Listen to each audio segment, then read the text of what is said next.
Blogueur actif au Maroc, le reportage est signé Karim Atem.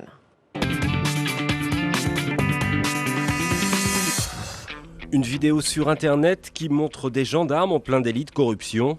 Les images sont fortes et seront vues des centaines de milliers de fois. Nous sommes en juillet 2007, elles ont été filmées par celui qui sera surnommé le sniper de Targuist. Des images qui seront reprises par les médias traditionnels et même la justice, mais surtout par des milliers de blogueurs marocains. Au-delà de ce fait divers, c'est la puissance d'un nouvel outil de communication qui est mise en avant, Internet, et la vitesse de propagation des informations à travers ces blogs. En fait, le phénomène a démarré en 2003. Il y a la possibilité de démocratisation, la possibilité de publier d'une manière beaucoup plus facile sur Internet sans nécessairement avoir un background technique. Donc c'est ça qui a donné la naissance du blogoma. En fait,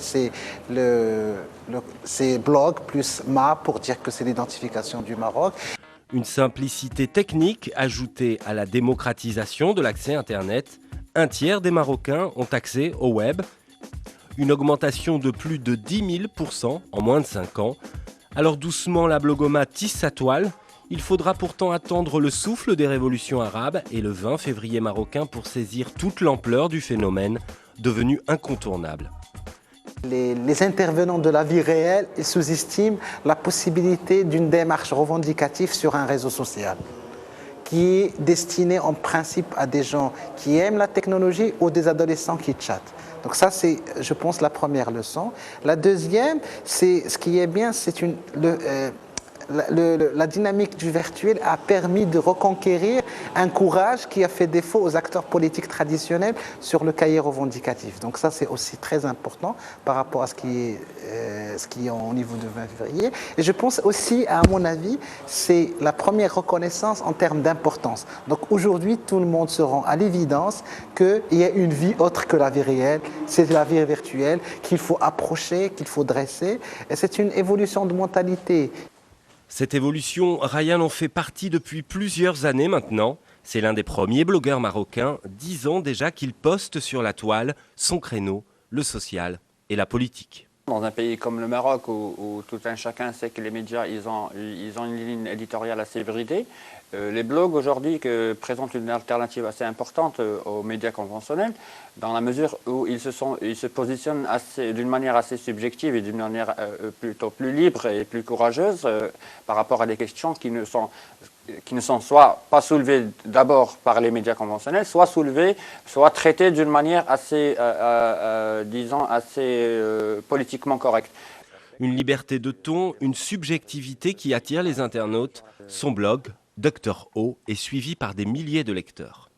Moi, sur mon blog, ce que je fais, c'est que je donne une alternative à tout ce qui n'est pas dit dans les médias, mais aussi je crée des débats qui ne peuvent être pensés que dans un cadre très subjectif par rapport à une émotion ou une réaction à chaud ou à froid.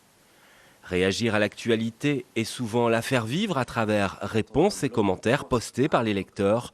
Pour un résultat surprenant, son blog est plus lu que certains magazines papier. Aujourd'hui, tout le monde sait qu'Internet est le média numéro 1 au monde. Alors plus particulièrement au Maroc, le réflexe premier de toute personne qui désire une information, disons, non censurée, c'est d'aller sur Internet et de checker certaines adresses où il sait qu'il va trouver matière à étancher sa soif en termes de curiosité. Alors aujourd'hui, nous, en tant que faiseurs d'opinion, en tant qu'agitateurs d'idées reçues, on est conscient de l'importance de ce qu'on fait et surtout on est conscient de la crédibilité qu'on a et c'est pour ça qu'on engage tous les moyens possibles, à savoir notre vécu et notre responsabilité pour produire du contenu de qualité. Une crédibilité qui se gagne car la liberté dont jouit Internet favorise aussi tous les excès. Alors les blogueurs ont trouvé une solution simple. Ici, pas de censure, mais de l'autorégulation. C'est mon dernier billet que j'avais publié le 26 mars pour rebondir sur une vidéo qui a été publiée sur Facebook et sur YouTube par les militants du 20 février où ils montrent une agression policière sur un de leurs membres qui était venu soutenir les diplômés chômeurs dans leur manifestation et qui a été tagué comme quoi le monsieur que vous voyez ici à terre était mort des suites de l'intervention des forces de l'ordre. Donc justement, mon besoin à moi,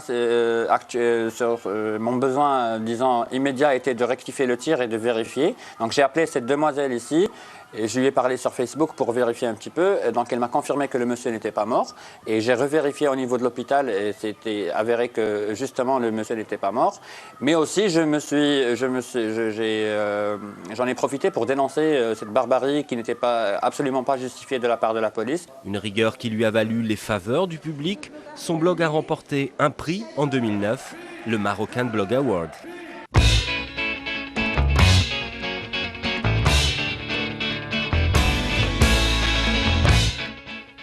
Chaque année, un concours récompense les blogs les plus actifs du royaume, un événement majeur organisé par une petite équipe de passionnés originaires d'Agadir.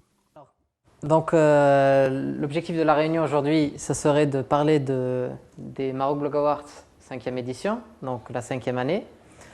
Alors je propose de parler déjà de faire une rétrospective sur la 4e édition, qu'est-ce qu'on a fait, qu'est-ce qui a été bien et qu'est-ce qui a amélioré.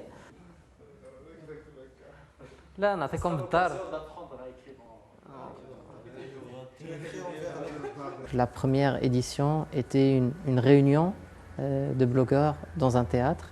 Et aujourd'hui, on est l'événement phare d'Internet, toutes catégories confondues, parce que finalement, on ne fait pas que du blogging. On a des photographes amateurs aussi qui partagent leurs photos sur Internet. Et on a des portails, voilà, donc ça s'est répandu sur d'autres catégories. Une ouverture et une passion qui ont permis à ces anciens blogueurs d'en faire un métier en créant leur start-up. Au niveau ça va être des marques. Si tu veux mettre un test sur Rabbit et qu'on voit ensemble les modifs qui ont été faits là hier, le rapport c'est que tu passes du virtuel au réel. C'est que normalement tu étais tout le temps en train de communiquer sur Internet. Aujourd'hui, grâce à la création d'une entreprise, tu outrepasses juste un écran et tu es vraiment en train de travailler avec des gens. Et ça, le blogging me l'a permis de reprendre confiance en moi, de pouvoir essayer d'échanger avec des personnes autour d'un projet. Pour moi, le blogging, c'est un état d'esprit et non seulement le fait d'être sur Internet et d'écrire sur un article. Paradoxe des nouvelles technologies, c'est sur le tas que Younes a appris son métier. Aujourd'hui, il conçoit des sites Internet, un marché florissant. On va dire qu'on n'est plus passé dans la phase où il fallait juste avoir un site web ou une page web sur Internet. Aujourd'hui, c'est vraiment une marque, une identité visuelle qui représente la société ou la personne. Donc il est très important, comme une carte de visite ou une brochure Internet ou une page web ou un site web sont aussi importants et jouent encore un rôle encore plus important qu'une brochure, parce que aujourd'hui une brochure vous la prenez, le lendemain vous la déposez quelque part et vous l'oubliez. Sur Internet, vous pouvez vous rappeler de la société ou de la personne et être connecté de n'importe où et à n'importe quel moment et essayer de rechercher cette information.